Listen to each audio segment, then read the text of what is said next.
అందరికీ శుభోదయం. నా పేరు కే అభిషేక్. నేను కేబీ పాఠశాలలో తొమ్మిదవ తరగతి చదువుతున్న విద్యార్థిని. నేను ఈరోజు మొదటవ పాఠం ధర్మార్జునులు కవి పరిచయం మరియు పద్యం చెప్పబోతున్నాను. కవి పరిచయం. కవి పేరు చేమకూర వెంకట కవి. కాలం 17వ శతాబ్దం. కావ్యాలు సారంగధర చరిత్ర, విజయ విలాసం.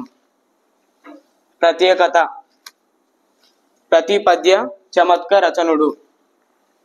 పద్యం ఆపురమేలు మేలు బలి యంచు బ్రజల్ జయవెట్టు చుండ నాజ్ఞ పరిపాలన వ్రతుడు శాంతి దయాభరణుండు సత్య భాష పరతత్వ కోవిదుడు సాధు జనాదర నుండు దాన విద్య పరతంత్ర మానసుడు ధర్మతనజు దుడగ్ర తేజుడై. ధన్యవాదాలు.